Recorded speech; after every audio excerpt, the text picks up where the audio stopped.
Alright guys, Hutch coming here today. Hope you're doing well and enjoying your day so far. Scump has got very honest about the current state of the OpTic Texas team, going as far to say that as far as he is concerned, they wouldn't even beat some challenger teams right now if there was to be a Pro-Am tournament because their fundamentals simply aren't even there. Scump is usually pretty reserved and well PR trained when it comes to making these types of observations. When Scump is talking like this, I think that shows there may well be serious problems. Very much interested to your thoughts in the comments below because they play Thieves just tomorrow. Hit the like button if you enjoy. Subscribe if you're new as always. I'd greatly appreciate it. First of all, this is, maybe these are some of the challenger teams that Scump is talking about in a second. Scrappy was watching it last night. A banger conclusion here to this game one between YFP and Omit Brooklyn. That eventually Capsule wins the 1v1 after a pretty crazy 3-piece to get the victory in the game one. Now, we'll probably end up discussing tomorrow what the results are of these respective, matchups because in the European side, teams have made it to the grand finals. This I thought was pretty funny though. So Scrappy, people were in the chat saying like, yo, Scrap,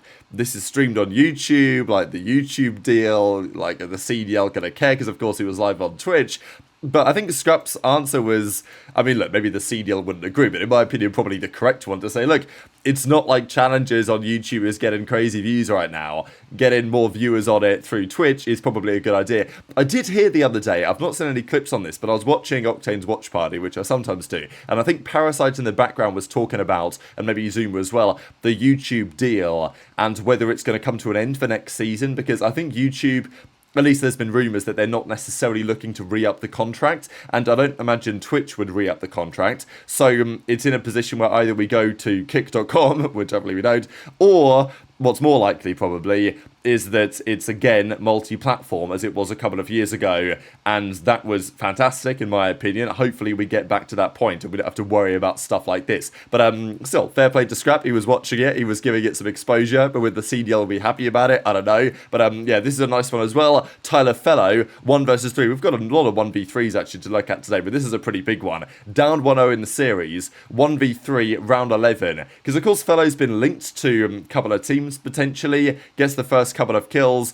1v1 against Fire. Obviously, look, he's just got to prevent the bomb from being defused, and he manages to do that at the time. So, big rounds, okay, a winnable 1v3, but nonetheless a big 1v3 regardless. But this was even better. This was a 1v4. Now, unfortunately for Cobra, his team ended up losing this series. But I think this is one of those 1v4 clutches that makes you think, wow, this guy's going to get a spot, right? Like, for some reason, not even for some reason, for a very good reason, often highlights like this that do the rounds, these are the particular moments that get you signs, because people are talking about it on social media. So Cobra, of course, has been linked to a couple of teams, notably Gentlemates, really. That 1v2, like that 2-piece there on Eric and Rafi, that was a big one. Finds himself in a 1v1 now with Afro. Afro's been, the best player in European challenges, but in this situation, is there that much that Afro can really do? 20 seconds on the clock, got to chase Cobra down. Cobra gets the kill, and that's a 1v4 for the map. So crazy stuff. Important rounds, and Cobra also, again, putting his name on the map even more, because we know that he's been linked to Gentlemates, obviously, because he's French, and, I think he played for them, didn't he, at the World Cup last year, so it makes some sense. I think if he plays like this, continues playing like this when going into the event in Dallas very shortly, after that event, I think he's probably going to be getting signed, to be honest. But Afro, they eventually won 3-1, and he says, yeah, made it back to the grand finals, and he was talking about how they all turned into Tony Snell on that round 11, but still, good moment there from Cobra, at least to keep himself in that type of conversation.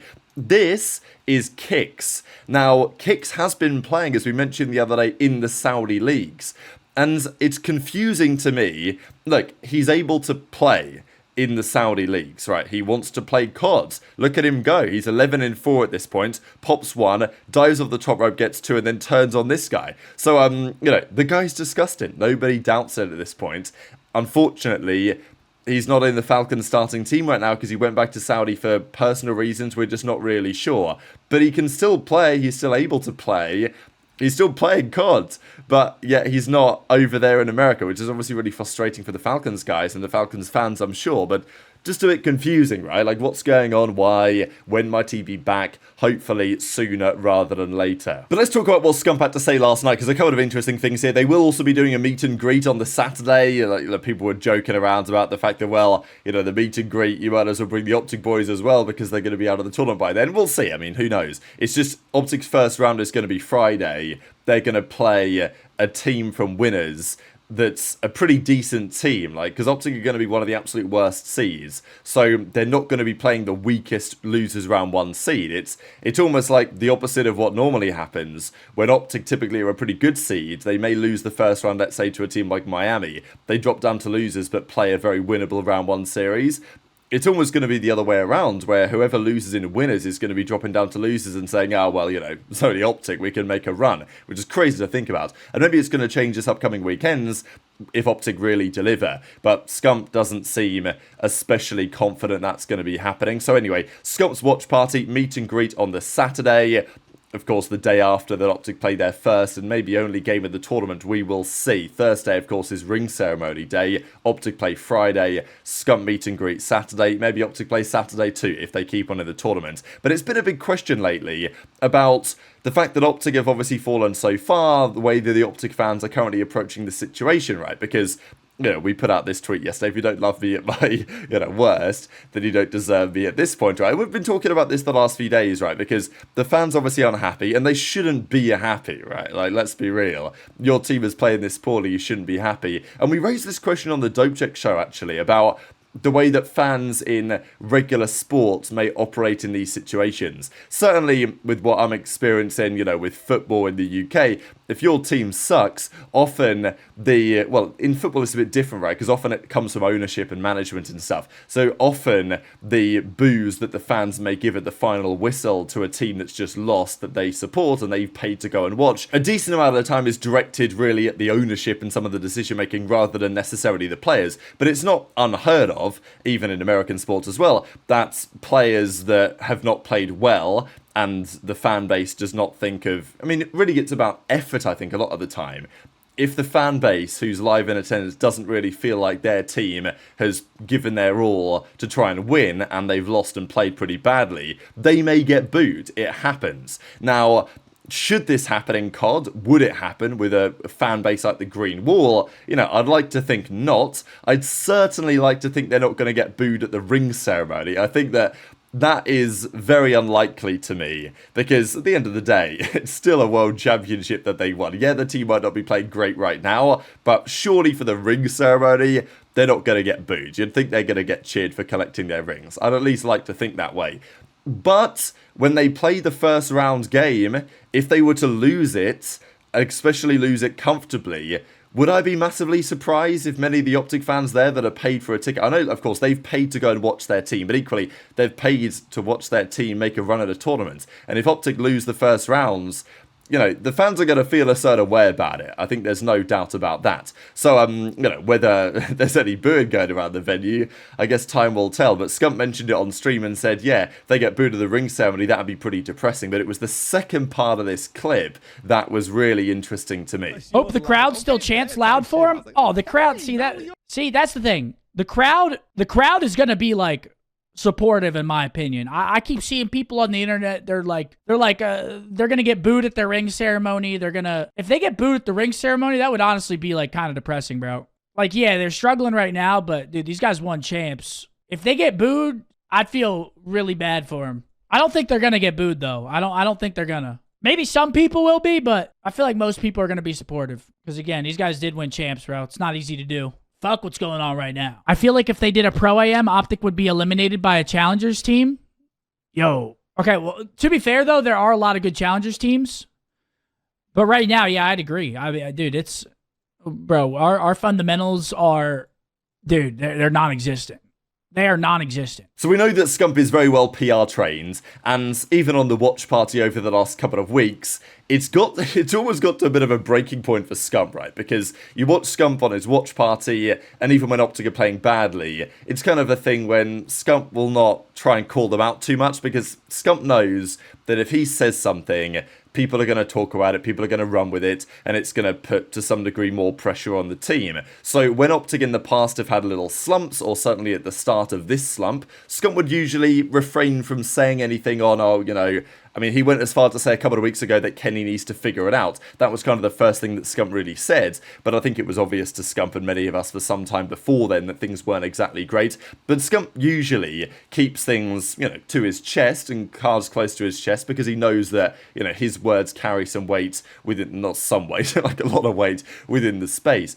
Now, to go as far for Scump to then say last night, someone in the chat says, hey, I wouldn't even, you know, expect them to beat challenger teams right now. And Scump says, yeah, you know what, I agree.